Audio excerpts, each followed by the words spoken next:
अस्सलाम वालेकुम नाज़रीन, प्रोग्राम ओपिनियन में अली काज़िम बलिकार और यासर अहमद हमको स्टूडियो में ज्वाइन करता है तजियाकार अली काजी साहब। वेलकम अली साहब। Thank you यासर।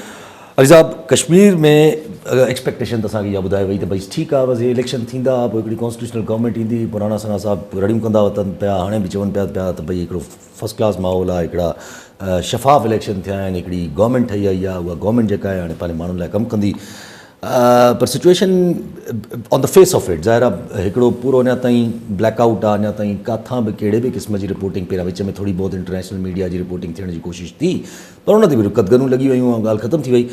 पर अॼु पाण हाणे जॾहिं SSP उतां जा जॾहिं चवनि था पिया त भई ही सिचुएशन अहिड़ी बीठी आहे जो कोई 8 अकॉर्डिंग टू पुलिस त 8 हाईवे पुलिस जा कोई अफ़सर्स आहिनि जेके हुननि पाण वटि यरगमाल करे विहारे छॾिया आहिनि। जी, पुलिस तर्जुमान उते जेको आहे आज़ाद कश्मीर जा उहे चवनि पिया त 8 पुलिस वारनि खे ही जेकी कमेटी आहे कलदम कमेटी हिननि जी अॻवाननि खे यरगमाल करे वरितो आहे ऐं औरतुनि खे ढाल तौरु इस्तेमालु कयो पियो वञे। हाणे यासर इहा सॼी शइ हाणे बिल्कुलु जीअं किताबनि में हूंदो आहे त पहिरीं नंढड़ी ॻाल्हि थींदी आहे, पोइ थोरी वधंदी आहे, पोइ ही बयान ईंदा आहिनि, पोइ रिएक्शन्स ईंदा आहिनि, पोइ एक्शन थींदो आहे, पोइ वधंदे वधंदे एॾो वॾो मसइलो थी पवंदो आहे जो माण्हुनि खे विसरी वेंदो आहे त ॻाल्हि थोरी ते शुरू थी, हिते वञी ॻाल्हि कीअं पहुती आहे।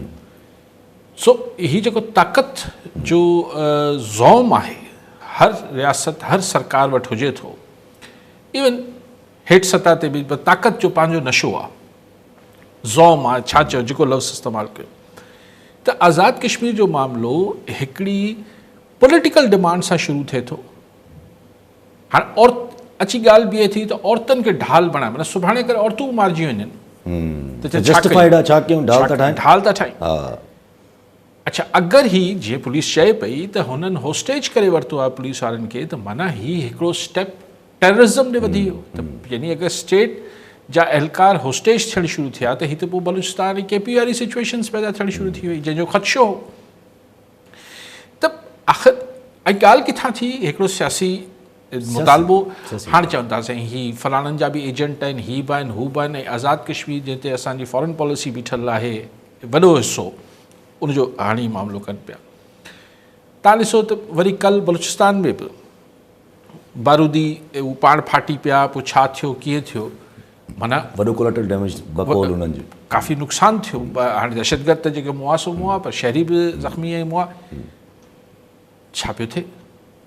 अगरि तव्हां मौलाना फज़ल रहमान जी गुफ़्तगू ॿुधो त कई इलाइक़ा चवनि था त असीं KP में पंहिंजे घरनि में बि ॿुधाइण खां सवाइ नथा वञूं, त सिक्योरिटी खां सवाइ नथा वञणु ॾियनि। 8 तव्हांजा रीजन्स जेके एरिया जे हिसाब खां त पाकिस्तान जो 65-70% थी विया। अगरि रक़बे जे हिसाब सां ॾिसो, आबादी जे हिसाब सां चलो 50% न थिया, लेकिन बहरहाल हिकिड़ो तव्हांजो अधु पाकिस्तान। ऐं चवंदा न सभु कुझु कंट्रोल में आहे, ही मीडिया ही ॻाल्हियूं, मीडिया खे त वञण ई कोन था ॾियो, या त मीडिया खे हिकिड़ो दफ़ो वञणु ॾियो बलूचिस्तान बि, KP बि ऐं आज़ाद कश्मीर, त ख़बर पइजी वञे त बाबा न न ईमानदार वारा ॻाल्हि इहा आहे, एतिरो न आहे जेतिरो ॿुधायो पियो वञे। सो कीअं तव्हां ठापुर कंदो? इलेक्शन त चलो थी वेंदी, बाक़ी थोरी रहिजी वियूं आहिनि, उहो बि थी वेंदियूं, हुकूमत बि ठही वेंदी, हलो सुभाणे पीपल्स पार्टी ऐं नवाज़ लीग बि ठही वञनि पाण में, लेकिन उते ऐं अंग ते नथो वञे त केतिरा माण्हू मुआ आहिनि, त मुख़्तलिफ़ अंग अखर अचनि था, पर जेतिरा बि लाश उते मुख़्तलिफ़ इलाइक़नि में विया आहिनि, बसि हू चवंदा त पीपल्स पार्टी नवाज़ लीग ठही वई तंहिंजे करे ख़ैर थी वियो। सो मतलब हू चइबो आहे उर्दू में होश के नाखून तो लेने चाहिए, नथा वठनि त न वठनि। ऐं पोइ आख़िर में पोइ बलूचिस्तान बि ईअं ई आहे, पोइ KP बि अञा ताईं नथो सुधरे, ऐं ॿियनि इलाइक़नि में बि जेका असांजी गवर्नेंस जी हालत आहे, बसि पोइ अलाह ख़ैर करे। बस अब हाणे ज़रा इहो ऑब्वियसली हर कंहिंखे नज़र अचे थो पियो त this is not beneficial for the country, जेका ॿिनि वक़्तु सोच हले थी पई, बट पोइ बि पोइते हटण बजाए या इवन सोच खे थोरो डाइल्यूट करण जे बजाए हिते त अञा वधीक हुनखे अञा एक्सटेंशन ॾिनी थी वञे, अञा वधायो थो वञे। जॾहिं चयो थो वञे त भई हाणे त नयो निज़ाम ईंदो। नओं निज़ाम बि जेको ख़ुदि प्रपोज़ कयो वञे थो, उहो हाणोके निज़ाम खां वधीक तकरारी, मुतनाज़ा ऐं कॉन्ट्रोवर्शियल आहे। यस। सो छा मतिलबु थियो? त हिकिड़ी शइ जो इलाजु कबो वधीक ज़हर ॾेई, इहो त को इलाजु न थियो न। इलाजु इहा ॻाल्हि त ठीकु आहे, सिस्टम ठीकु, त छाकाणि त असांखे वॾी का ॻोरी ॻाल्हि करणी हूंदी आहे, असांखे वॾो हिकिड़ो आउट ऑफ बॉक्स आइडियाज़ ॾियणा हूंदा आहिनि, तंहिंजे करे ई अहिड़ा अफ़लातूनी क़िस्म जा आइडियाज़ अचनि था। न त सिंपल ॻाल्हि आहे, गवर्नेंस ठीकु कयो, रूल ऑफ लॉ आणियो, ॻाल्हि ख़तमु थी वेंदी। सूबा, पोइ इंतिज़ामी यूनिट, पोइ फलाणी, हीअ सभु ड्रामेबाज़ी जी ज़रूरत कहिड़ी आहे? मूंखे त नथी सम्झ में अचे। तव्हां सिंपली पंहिंजी रूल ऑफ लॉ आणियो, गवर्नेंस ठीकु कयो, करप्शन खे कंट्रोल में आणियो, शयूं बहितर थियणु शुरू थी वेंदियूं। जुडिशरी खे वापसि फ्रीडम ॾियो,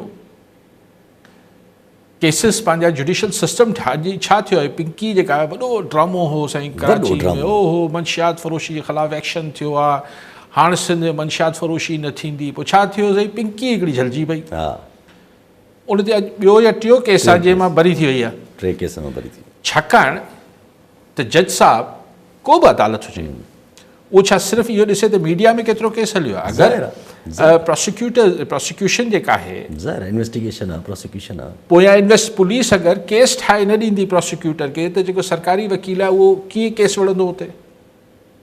त आख़िर में भरी थी वेंदा। त ऐं पोइ मंशियात जेको धुम लॻी पई आहे सॼे सिंध में, उहो पंहिंजे साम्हूं आहे। So what I am saying के ॾिसो, ॻाल्हि इहा आहे त असीं हाणे सुभाणे ख़ैर सां योम आज़ादी, 14 अगस्त, सभु शयूं हाणे पंहिंजी शाम ते वेठा आहियूं, बट माण्हुनि जी हालति छा आहे? जेके शहरियुनि खे, मतिलबु आउं नथो चवां त योम आज़ादी न मल्हाइनि या ख़ुशि न थियो, ठीकु आहे, लेकिन अॼु त सभिनी खे डपु हूंदो त परीं खां त पेट्रोल पंप था बंदि थियनि। यस, त माना अॼु लाइनूं लॻी पयूं हूंदियूं पेट्रोल पंपनि ते, त महांगो पेट्रोल बि माण्हू चवंदा वठी भराए था वठूं। गुड्स ट्रांसपोर्ट हड़ताल ते आहिनि, यानी शयूं उहे ई महांगियूं हुयूं। हाणे त ज़ाहिर दुकानदारनि खे या जंहिं वटि थोरो बि स्टॉक आहे हू त शयूं महांगियूं कंदा न, पोयां खां सप्लाई न ईंदी त शयूं महांगियूं थींदियूं। असांखे चवनि था त बसि तव्हां हिन ॻाल्हियुनि खे छॾियो, तव्हां हीअ ॾिसो त इमरान ख़ान आज़ादु थिए थो नथो थिए, पीपल्स पार्टी सां डील थिए थी नथी थिए, नवाज़ लीग जेको आहे कहिड़ो शानदार करे पई, डिप्लोमेसी जे फ्रंट ते छा पियो थिए, फलाण छा पियो थिए, उहो त सभु ठीकु, वेरी गुड, बिल्कुलु कयो, पर हीअ त पेट भरे जा किसा आहिनि न। अक्सरियती अवाम त पेट बुखाइल आहे, हुनखे त पंहिंजा सूर सुझनि था। ज़ाहिर मैनेजमेंट गवर्नेंस नज़र अचे थो पियो। हाणे जीअं तव्हां ॻाल्हि कई पिंकी जो, त इहे ई same goes for the Mir Ali Raza case, जेको वॉच खणी एसएसपी साहब घुमंदा वतन पिया NCCI ते हाणे वरी उहो अदम एतमाद कनि था पिया फैमिली वारा, त भई असां NCCI खां फॉरेंसिक नथा कराइणु चाहियूं, लाहौर मां फॉरेंसिक कराइणु चाहियूं था। सो मैस त आहे न हिकिड़ो पूरो। एग्ज़ैक्टली, मां उहो ई चवां थो, सॼे मुल्क में आहे, सॼे मुल्क में आहे। मतिलबु हाणे वरी आस्ते आस्ते ॻाल्हियूं शुरू थी वियूं, भई उहो सागडार वारे ॾोटे जो छा थियो, अलाए काॾे गुम करे छॾियो सॼो। सो इहो हिकिड़ो रवैयो आहे न, जॾहिं तव्हां वटि रूल ऑफ लॉ न आहे, कानून जेको आहे मुंहिंजे लाइ हिकिड़ो आहे, तव्हांजे लाइ ॿियो आहे, पोइ इहो थिए थो। यानी मतिलबु अची जीअं सरकारी दफ़्तरनि में कमु थियनि था, पोइ सरकारी दफ़्तरनि में ज़ाहिर पुलिस बि शामिल आहे, उनमें सभु, उनमें अगरि कंहिं ताक़तवर माण्हू जो या धुर जो उते माण्हू पहुचे थो, त हू ॻाल्हि इहा करे थो, करी थो, या थोरी देरि में या तूं बदिली हूंदे या को अची खणी हलियो वेंदे, त अफ़सर जेको आहे हू पाण पैसा ॾेई एडवांस जेको आहे पंहिंजी पोस्टिंग कराए वेठो आहे। जॾहिं कानून रूल ऑफ लॉ न हूंदो, पोइ तव्हां हाणे अजीब ख़बर पढ़ी ॾिसो न, हीअ त छा मज़ाक़ आहे। हिकिड़ी कानून साज़ी थिए थी त नैब जेको आहे हू 50 करोड़ खां घटि वारा केस न खणंदी, त हुननि उहो हेठियां केस मोकिले छॾिया एंटी करप्शन खे। कल्ह अलाए अॼु मूं अंसार कंहिंजी ख़बर पढ़ी पई, त हुन चयो त न, हाणे नैब हू पुराणा केस वापसि घुराए वरिता आहिनि। मां नथो चाहियां केरु कहिड़ो केस हलाए न हलाए, लेकिन ही कहिड़ी मसलहतनि तहत थिए थो। हर 2 सालनि खां पोइ, हर 2 सालनि खां पोइ नैब जो कानून आहे, नैब जो कानून, पोइ अलाए छा थिए थो, ऐं नैब में बि कहिड़ा कहिड़ा अचनि था। उहो हिकिड़ो अलाए केरु हो जेको चीफ जस्टिस रिटायर्ड हुआ। सो ही हिकिड़ी मश्करी ठाहे वठनि था न, त दैट मीन्स के अगरि आउं नथो चाहियां त हिन मुल्क जी अशराफिया या इक़्तिदारी अशराफिया मुल्क खे बहितर न करणु चाहींदी हूंदी, लेकिन जॾहिं करण हुन जा एक्शन जेके आहिनि उहे ज़ाती मसलिहतनि तहत खणनि था, बाक़ी ख़ैर हुजे थो, न त चवंदा ठीकु आहे चलंदो। अच्छा, पर हिते घणियूं ॻाल्हियूं हलनि थियूं पियूं। ज़ाहिर हाणे मुल्क में अंदरि जॾहिं अहिड़ी सूरत हाल क्रिएट थी चुकी आहे, जिथे तव्हां निज़ाम बि तब्दील करण जूं ॻाल्हियूं कयो था, जिथे तव्हां पार्टीज़ खे ईअं खुलेआम जेको आहे पॉलिटिकल पार्टीज़ खे कुझु साफ़ ई वेही करे धमकियूं बि ॾियनि था त हीअं थी वेंदो त हीअं थी वेंदो अगरि जे कुझु न कयव त, इहे ॻाल्हियूं हलनि थियूं पियूं। ज़ाहिर पोइ पॉलिटिकल पार्टीज़ आहिनि त at the end of the day पुराणी पार्टी, पुराणी जमातूं आहिनि, ज़रदारी साहिबु हुजनि, नवाज़ शरीफ़ साहिबु हुजनि, दे अंडरस्टैंड सॼी सिचुएशन। हाणे हामिद मीर साहिबु कल्ह खां क्लेम कनि था पिया त भई पीपल्स पार्टी PTI जो राब्तो थियो आहे, PTI मञे थी, थोरो घणो कॉन्ट्रडिक्शंस बि अचनि थी पियूं। अॼु चकज़ई साहिबु बि चयो त PTI सां पीपल्स पार्टी सां असांजा जेके आहिनि उहे ग्रीन सिग्नल ॾेई छॾियो आहे त TTAP वारा हुननि सां जेको आहे मुज़ाकरात शुरू कनि। ऐं होॾां एहसन इक़बाल साहिबु प्रोग्राम में वेठा हुया जॾहिं हामिद मीर सां, त एहसन इक़बाल साहिबु बि चयो त भई हम बाक़ाइदा असां नियत कई आहे गवर्नमेंट त असां PTI खे इंगेज कंदासीं, PTI खे ॻाल्हाईंदासीं, सोहेल आफ़रीदी खे इंगेज कंदासीं, सोहेल आफ़रीदी खे बि असां ॻाल्हि ॿोल करण जी कोशिशि कंदासीं। होॾां सोहेल आफ़रीदी चए थो त भई असां 27 सेप्टेम्बर ते हर हाल में निकिरंदासीं। बट मौलाना सां जेका ॻाल्हि फासी थी पई उहा अची फासे थी एग्रीमेंट ते। हू मौलाना जो कल्ह बि कामरान मुर्तज़ा साहिबु चवनि था त असां सां एग्रीमेंट नथो थिए। न हाणे अलॻि अलॻि शयूं ॾिसो, पीपल्स नवाज़ लीग ॻाल्हाईंदी पीपल्स PTI सां छा ॻाल्हाईंदी? चए थो सूबनि ते ॻाल्हाईंदा, सूबा ठहण जी ॻाल्हि। हाणे ॻाल्हि इहा आहे त सूबनि ते या अलिफ ते बे ते, पर फौरी तौर ते नवाज़ लीग जी वफ़ाक़ी ऐं पंजाब हुकूमत इमरान ख़ान सां हुन जी मुलाक़ात कराइण जेतिरी बि ताक़त न बि रखे त छा ॻाल्हाईंदे, छा हासिलु छा थींदो PTI खे? ॾिसो, ॾे वठि थींदी आहे न, ॿ धुरियूं ॻाल्हाईंदियूं, ऐं तव्हांखे कुझु ॾियण जी पोज़ीशन में हूंदसि तव्हां मूंसां ॻाल्हाईंदो न, पर जे मूं वटि ताक़त ई न आहे तव्हांखे कुझु ॾियण जी, त ख़ान सां सियासी पैकेज छा हुजे उहो त बाद जी ॻाल्हि। सो नवाज़ लीग वारी त आउं सम्झां थो उहो ई अगेन हू थिए पियो, मुज़ाकरात करें, बातचीत करे, पोइ टाइम फिश थिए थो। पीपल्स पार्टी सां ॻाल्हियूं, पीपल्स पार्टी छा सुभाणे इहो मुतालबो PTI सां गॾु नारो हणंदी त इमरान ख़ान खे आज़ादु कयो? ऐं ख़ुदि PTI जे अंदरि जो कल वकास शेख अलाए केरु आहे, हिन जो शायदि तर्जुमान आहे PTI जो, शेख वकास, अच्छा, सो न हाणे अलाए केरु तव्हां चओ त ईअं ई आहे, अहम केरु आहिनि केरु न आहिनि कुझु ख़बर न आहे, पार्टी में एतिरी माना हुनखे नथा ॾियनि। सो हाणे ॻाल्हि इहा आहे त हीअ हिकिड़ी पीपल्स पार्टी बि छा इहो मुतालबो कंदी इमरान ख़ान आज़ादु थिए? ऐं छा पीपल्स पार्टी छॾे करे अची अपोज़िशन जे बेंचनि ते वेहंदी? छा पीपल्स पार्टी 27 सेप्टेम्बर ते जेको लॉन्ग मार्च थियण वारो आहे PTI जो, उन में शामिलु थींदी? मूंखे मुश्किल थो लॻे। ज़ाहिर आहे इहे सभु ऑप्शन मुश्किल आहिनि। मूंखे लॻे थो पीपल्स पार्टी हींअर बि सिस्टम जो हिसो आहे। हा आहे। त ॻाल्हियूं करण जो मक़सदु सिर्फ़ु जेको हाइब्रिड सिस्टम में पीपल्स पार्टी जा ॿिया इतिहादी आहिनि उन्हनि खे प्रेशर में आणण ते सम्झ में अचे थो त बाबा ॾिसो न त पोइ PTI सां ॻाल्हायां थो, जेको बिलावल भुट्टो ज़रदारी चयो त मैं इनसे भी हाथ मिलाने के लिए तैयार हूँ, पर ही को टेंजिबल का ठोस हिन मां रिज़ल्ट निकिरी ईंदो ऐं हैरान ज़रूरु थींदुसि। हाणे आख़िरी टी ॻाल्हि तव्हां चई त मौलाना फज़ल रहमान वारी, त तव्हां कॉलर पहुचंदा गुलाम अहमद कासकली, नवाब शामा जी। कासकली साहब छा चवणु चाहींदा? यासिर साहब तव्हांखे सलाम, काइद साहब मुंहिंजो सलाम। वालेकुम। यासिर साहब उन ॾींहुं घोटकी में वाक़िए जो धारे लराइब शहर मोरियो शहर इहे फरार थी विया, जंहिंजे मथां 30-40 केस हिकु ते लॻल हुया। हिते जेकर हिते कोई माण्हू चोर खे कुटे पुलिस इहा ॻाल्हि करे थी त दरी कोन हुई, एॾो सारो ॾियारी माण्हू आहे ऐं उन्हनि जे मथां को कंट्रोल न थियो, का ॻाल्हि न थी। अॼु उहा पुलिस उन्हनि खे मिंथू पई करे त असांखे जेको आहे तव्हां जी चवंदो था करण जे लाइ तयारु हो।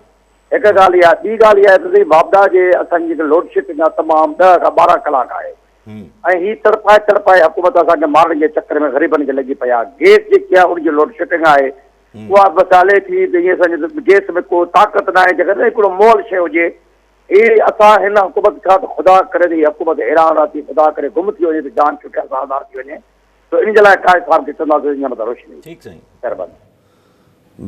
सालार सियाल जैकबाबाद मां। जी सियाल साहब छा चवणु चाहींदा? अस्सलाम वालेकुम साईं। वालेकुम सलाम साईं। अली काज़ी साहब का सवाल हुयो साईं जेका में हर साल तरक़ियाती कमनि लाइ बजट अचण बावजूद बि केतिरनि इलाइक़नि में बुनियादी सहूलियत जी खोट आहे। इन खां अलावा रोड निकाल सफ़ाई ऐं ॿियूं सहूलियतूं छो बहितर न थी सघियूं आहिनि? आख़िर तरक़ियाती कमनि लाइ बजट अचण बावजूद अमली तौर कम नज़र नथा अचनि, इन जी छा वजह आहे साईं? जी जी साईं ख़ासी अली साहब, तव्हां ॿुधायो त पुलिस छा करे थी लाकअपनि में, तव्हां ॿुधायो लोड शेडिंग हैस्को करे पई, तव्हां ॿुधायो त तरक़ियाती कमनि जी का ॻाल्हि अलॻि के आख़िरी ॻाल्हि बि कुझु कयूं, त इन में आउं छा रोशनी विझां?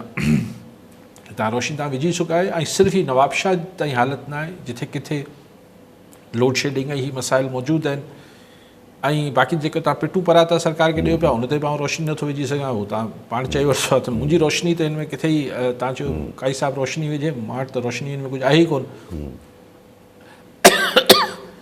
बाक़ी साईं चयो जैकोबाद में कोन पिया थियनि तरक़ियाती कम, ही बि अगेन सॼे सिंध जो अलमियो आहे। हा इहो सॼो पंहिंजी ॻाल्हि हले पई। मौलाना फज़लुर रहमान साहब अग्रीमेंट का अहिड़ी का सिचुएशन क्रिएट थिए जिथे कलेक्टिव एहतजाज थी सघे। कॉन्स्टेंटली पुछो तो वञे थो पियो। मौलाना फज़लुर रहमान इवन PTI वारा बि चवनि था पिया। सलमान कमराजा साहब कल्ह हिकिड़ी प्रोग्राम ते बल्कि मोहम्मद मालिक साहब वेठा हुया। सलमान कमराजा साहब चवनि था त भई असां इतिहाद करण लाइ, इतिहाद न, असां इशू बेस ते पीपल्स पार्टी सां बि ऐं मौलाना फज़लुर रहमान साहब बि अलायंस करण लाइ तयारु आहियूं, पर कोई इतिहाद करण लाइ तयारु न आहियूं।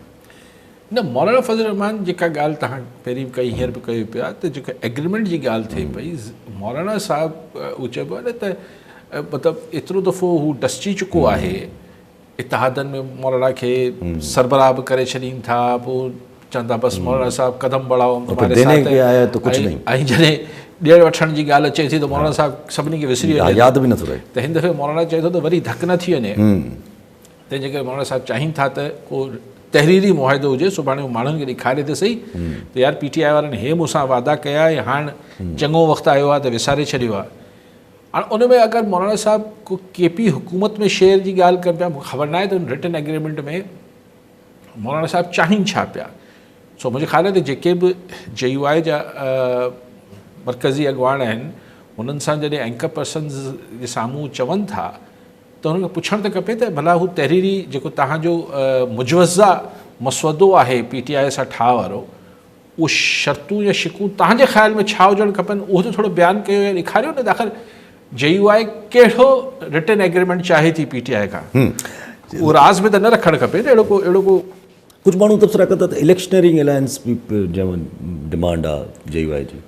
त ॾिसो, उहे शिकूं JUI जी जेके शिकूं आहिनि, जेको PTI खां चाहिनि थियूं, उहो भला पब्लिक कजनि त पोइ ॾिसिजे त उनमें कहिड़ी शइ आहे जेका PTI करण खां पासो करे पई। यकीनन हूंदो इहो ई मामिलो त ईंदड़ इलेक्शन, सीटूं, गवर्नमेंट शेयर, सदर केरु थींदो, हीउ कीअं थींदो, हू कीअं थींदो, हा गॾिजी विढ़ूं ऐं पोइ सुभाणे जेको आहे उहो PTI ॿुहारे हली वञे ऐं चए त मौलाना साहब आप कौन, जीअं PDM वारनि कयो JUI सां। सो ख़बर वठी चवंदा असलम भट्टी कराची मां। जी वड़ी साहब छा चवणु चाहींदा? जी, अॼु आउं काज़ी साहब जी तवजह ॾियारींदुसि पाकिस्तान जे कर्ज़े जी तरफ़। जी जी। छा उन जे लाइ मुबारकूं ॾियां त सेंचुरी थी वई आहे। 100,000 अरब जो कर्ज़ो तक़रीबन थी वियो आहे, 99.5 जो, जेको मुख़्तलिफ़ एजेंसीज़ IMF ऐं मुख़्तलिफ़ इन्हनि खां वरितो वियो आहे पाकिस्तान जो। पाकिस्तान जे GDP 78.5% जे बराबरि थी वई आहे हुनजे। ऐं इहो कर्ज़ो सिर्फ़ु हिकिड़े साल में हुनजो इंट्रेस्ट पियो वञे त 5,000 अरब इंट्रेस्ट पियो वञे। 5,000 लास्ट ईयर फाइनेंशियल ईयर खां हिन फाइनेंशियल ईयर ते 5.5 हज़ार अरब कर्ज़ो हिन हुकूमत वरितो आहे। पर मूंखे इहो सम्झ में नथो अचे त इहो कर्ज़ो जेको आहे हर हुकूमत वरिती आहे, यानी जेका पॉलिटिकल हुकूमत अचे थी उहा, ऐं जेका ॿी हुकूमत अचे थी उहा बि वठे थी, पर इन कर्ज़े जे पोयां या वठण जे पोयां का अहिड़ी एजेंसी आहे या केरु आहे जो हमेशह कर्ज़े ते ई हले थो। तव्हां प्लीज़ हिन ते एक्सप्लेन कजो त कर्ज़ो कॾहिं ख़तमु कंदासीं इहो कर्ज़ो वठणु? ठीकु साईं।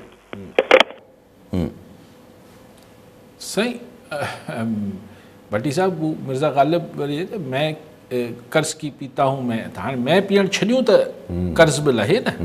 माना ही जेके असां पंहिंजो जेतिरो वॾो स्ट्रक्चर ऐं ख़र्चा सरकारी बीहारे वेठा आहियूं मुख़्तलिफ़ मदनि में, वधाईंदा था वञूं वञो ऐं ख़र्चा त वधायूं था पर उन ते करप्शन बि वधे थी ज़ाहिर। Yes. जेतिरो सरकारी नोट अचे थो उनजे मथां करप्शन बि आहे। यस त इहो कीअं मैं पीअण बंदि कयूं माना करप्शन ऐं वाधू ख़र्चा करणु बंदि कयूं त कुझु थिए न।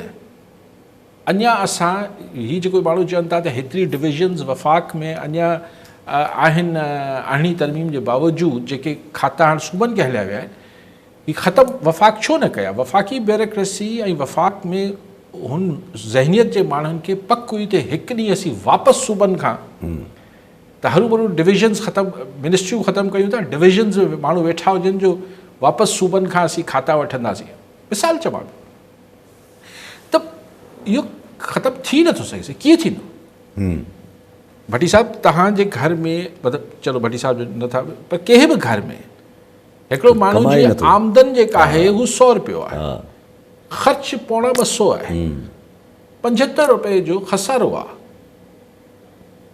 त पोइ तव्हां 75 रुपया हितां हुतां पटसट करे कर्ज़ा वठी व्याज ते हितां हुतां वठी अची 175 रुपया पंहिंजो ख़र्च पूरो कयो था, पर साल साल खां पोइ हू 75 रुपया जेको तव्हां वरिता हुआ उहो त ख़ुदि 100 रुपयो थी वञे थो, व्याज बि लॻी थो वञे, छाकाणि त हुनजो व्याज लॻी वञे थो। अच्छा, ऐं 100 रुपए जो ख़र्चो तव्हां घटाइण बदिरां तव्हां अञा 105 या 110 रुपया करे छॾियो त तव्हांजो पोइ ॿिए साल 210 रुपया। त इहो त को जादू थिए त ॿी ॻाल्हि आहे। इहो त को तरीक़ो न आहे जो हीउ कॾहिं बि ख़तमु थींदो। त हीउ जेको लोकल पाण अक्सर ॿुधंदा आहियूं गर्दशी कर्ज़ा, हीउ जेको हिन में आहे सेक्युलर डेट, हिन जेको एनर्जी सेक्टर में आहे, पेट्रोल ऐं पोइ ख़रीदारी पोइ विकिरो, सर्कुलर डेट भाई तव्हां बिजली ते एतिरा पैसा मथां वठो पिया। हाणे चवनि था त अॻिला 3 महीना महांगी बिजली, 1 रुपया समथिंग यूनिट वधाए छॾींदा। हिन में केतिरो टैक्सिस आहिनि? तव्हां बिजली जा ब्रेकअप ॾिसो बिल में, पेट्रोल ते 140 रुपया तव्हां, त आख़िर उनजे बावजूदि तव्हांजो गर्दशी कर्ज़ो ख़तमु नथो थिए त मामिलो आहे न। जी हा, को गंभीर मामिलो आहे न जेको आउं चवणु नथो चाहियां। त सो इहो आउं त को बि मुआवज़ो थिए त ॿी ॻाल्हि आहे भट्टी साहब, बाक़ी ईअं कीअं कर्ज़ो ख़तमु थी वेंदो? ऐं 100,000 अरब something I don't know, $100 billion जे लॻभॻि किसो पहुतल आहे न, किथे पहुतल आहे? एतिरो ई पहुतल आहे।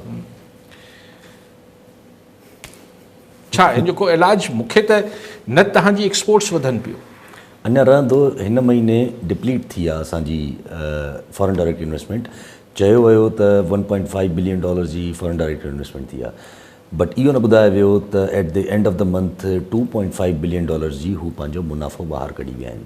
त that means in a collective sense it was $1 billion असांखे शॉर्टफॉल थी।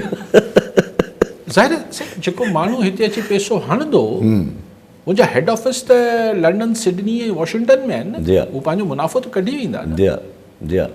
ऐं तव्हांजी एक्सपोर्ट्स थियनि नथियूं। हाणे तव्हां सॼो तव्हांजो रिलायंस आहे उहो तव्हांजी फॉरेन रेमिटेंसिस ते आहे, ऐं लोकल मामला त तव्हांजे साम्हूं आहिनि, फैक्ट्रियूं बंदि पियूं थियनि, कारोबार बंदि पिया थियनि। अच्छा, पर ज़ाहिर इन ते अचूं था पियो, इंटरनेशनली बि हिकिड़ी सूरत हाल जेका क्रिएट थी वई आहे, जिन करे स्ट्रेट ऐं ऑयल ऐं इहे सॼो मार्केट डिस्टर्ब्स लॻी पयूं आहिनि। नथी ठहे ईरान ऐं अमरीका जी, नथी ठहे। अमरीका जेको आहे उहो नथो मञी सघे ईरान जी शायदि जेके शराइतूं वग़ैरह आहिनि, ज़ाहिर लेबनान जे हवाले सां शर्त हूंदी, जंहिंमें इसराइल जेको आहे हिकिड़ी अलॻि ज़िंदगी पंहिंजी, उहो हिकिड़ो अलॻि ई लॻो पियो आहे। हुन त कल्ह बि चयो त असां लेबनान मां फ़ौज न खणंदासीं, चाहे कुझु बि थी वञे। पर अमेरिका हिकिड़ी सिचुएशन में अची वियो आहे। अमेरिका जो पहिरियां हथियारनि जी डिप्लीशन जी पहिरियां ख़बरूं आयूं, पाण हूअं कांग्रेस में हिकिड़ी अलॻि माहौल लॻो पियो आहे, पर अॼु वरी ख़बरूं हलनि थियूं पियूं त हुननि जा जेके सोल्जर्स आहिनि उहे बि ख़ुदकुशियूं था कनि, बिकॉज़ दे आर लाइक फासी पिया आहिनि 5-6 महीननि खां सी में वेही करे। ही सी अंग्रेज़ी वारो थधि में न वेठा आहिनि, समुंड में वेठा आहिनि, उहो जेके हुननि जा फ्लीट्स आहिनि। पर हिकिड़ी विच में ख़बर बि त आई न, हीअ ॾिसो हीअ लाॻीतियूं अंदरां ख़बरूं पियूं अचनि। पहिरीं चयूं त अमरीकी जेके आहिनि मिज़ाइल्स ऐं हिननि जो ज़ख़ीरो घटि थिए पियो, डिप्लीट थो थिए, घटि पियो थिए। पोइ चयूं त सदर साहब पंहिंजी जान बचाए उहो उन में केटरिंग वारे हुन गाॾी में चढ़ी ऐं ॿिए जहाज़ में हलियो वियो ऐं धोखो ॾिनई त भले मारणो अथव त अमेरिकी सहाफ़ी ऐं सभु सहाफ़ी हुन में वेठा। सहाफ़ी ऐं सभु मारे छॾियो हा उहे वेठा हुन में। ऐं हुनजी वज़ाहत ॾिए थो ट्रम्प साहिबु त मूंखे त जीअं सीक्रेट सर्विस वारनि चयो मां उहो करे छॾियो। ॿियो डैमेज भई इहा ख़बर सीक्रेट सर्विस वारनि ई कढी हूंदी न त हिन खे असां भॼाए वियासीं हुतां ज़ाहिर आहे। हाणे इहो चवणु त हीअ जेके जंगी ॿेड़ा जेको ॿुधी नंढे हूंदे या कन पची विया ही 70 में बि आयो पियो हिकिड़ो अमेरिकी जंगी ॿेड़ो इहो जंगी ॿेड़ा आहिनि हाणे वॾा थी विया आहिनि। हाणे चवनि था उते फ़ौजी अमेरिकी एतिरा बेज़ार थिया आहिनि जो पाणी में टिपा ॾेई ख़ुदकुशी करण जी कोशिशि पिया कनि उनजी खाध खुराक घटि थिए पई ऐं केरु पियो रिपोर्ट करे CNN पियो करे CNN बाक़ाइदा लाइव तो TV ते थो हलाए। त यानी ही अंदरां जेका ख़ुदि फ़ौज में अमेरिकन जेका फ़ौज आहे उन में हिकिड़ी शदीद डेस्परेशन आहे त ही हिकिड़ी जंग जंहिं में न को कॉज़ आहे न को कुझु आहे ऐं पोइ इहो हुनखे इहो सभु कुझु ॾिसणो पए पियो ट्रम्प खे। पोइ ट्रम्प खे ॾिसणो पए पियो त हुनखे हू नेतन्याहू दूर करे छॾियईं गाज़ा बोर्ड खे लिफ्ट ई न पियो कराए लिफ्ट ई नथो कराएसि। अच्छा पोइ हुनखे ॾिसणो पए पियो त अरब वञनि ही जेके मुआहिदा थियनि पिया मिडल ईस्ट वञे पोइ हू ॾिसे पियो त हुते जेको इलेक्शन्स थियनि पिया प्राइमरीज़ ऐं हुन में जेको खटे पियो हू प्राइमरीज़ में डेमोक्रेट्स में उहे डेमोक्रेट न आहिनि। हिकिड़ा डेमोक्रेट बिल क्लिंटन बारक ओबामा ई हिकिड़ा हुननि प्रो एस्टेब्लिशमेंट ही जेके डेमोक्रेट्स जी एस्टेब्लिशमेंट आहे उनजो हिसो आहे पर ही हुते सोशलिस्ट डेमोक्रेट्स अचनि पिया जंहिंखे ट्रम्प कम्युनिस्ट थो चए। हाणे इहा अगरि वाकई में मिसाल अल सईद अब्दुल सईद जेको आहे मिसाल ई मिशिगन मां खटे अचे थो त ऐं हुनखे आम माण्हू फ़िलहालु त हू हुनमें खटियो आहे पंहिंजी पार्टी जे अंदरि त ही त जेतिरो रेडिकल ऐं सख़्तु मौक़ुफ़ रखंदो सेनेट में ऐं पोइ सिर्फ़ु मिशिगन में छो थींदो एग्ज़ैक्टली इहो जिथे किथे थींदो पोइ ऐं जेको हू गिणाइनि पिया स्टेट्स त जिथे किथे इहे माण्हू सैंडी बर्नर्स ही जेको सोशलिस्ट बर्नी सैंडर्स वारो जेको सोच आहे त सोशलिस्ट डेमोक्रेट्स कनि हाणे इहो त आम डेमोक्रेट्स खां वधीक सख़्तु गीर आहिनि। हा हार्ड लाइनर्स आहिनि।